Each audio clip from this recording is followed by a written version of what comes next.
droga ang natimbog ng mga pulisya kaninang umaga ayon sa mga otoridad. Some anonymous team ang nakapagsumbong tungkol sa mga operasyon ng grupo. Pinaniniwalaan na si Gregorio Hiner ang utak sa likod ng sindikato. Hello, Roy. Oo, napanood ko.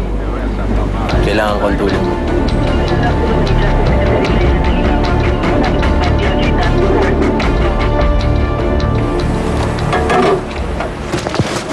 Uy, Mang Damian, ako na ho yan. Ako na ho. Hindi mo to kaya mag-isa. Ako, Mang Damian, dapat sa inyo hindi na nagbubuhat ng ganyang kabibigat eh. Bakit?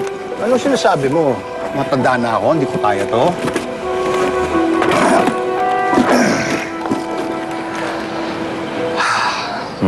Sinasabi ko na nga ba. Pero sa inyo eh. Tama nga. Dapat sa inyo, hindi na kayo nagtatrabaho ng ganyan.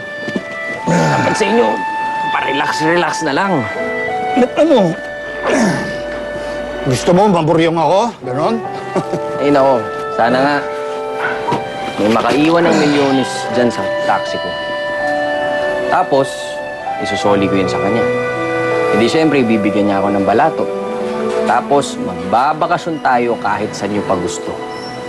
Di ba? Okay yun, Mang Damian. Kung hindi ko man yung nagawa sa ama ko, sana man lang magawa ko para sa inyo.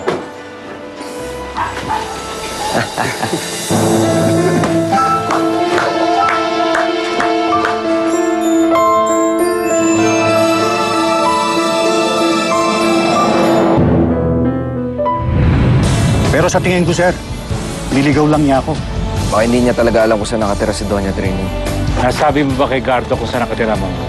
Hindi. Hindi ko nga alam kung saan siya nakatira eh. Huwag ka na magkaila. Maraming natatanggap na death threat sa nanay mo. Malamang maraming galit sa kanya kasi. Alam niyo kung si Gardo yon, huli na kayo kagad nun. Hindi na kayo habulin pa. Naiintindihan mo ba yon? Handa akong patunayan sa'yo, Myla, na mahal kita. Gardo, kailangan kong makalayo sa'yo. Kailangan ko nang umalis. Damian!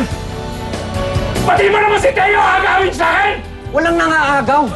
Mas gugustuhin ko pa yung ganitong buhay kaysa sumama sa inyo. Bakit, Teo? Ano bang binigay ng hayop na yan na hindi ko kaya ibigay? Piping humingi. Tumahimik ka! Papatay ka na! Hindi mo pwede yung gawin sa akin eh!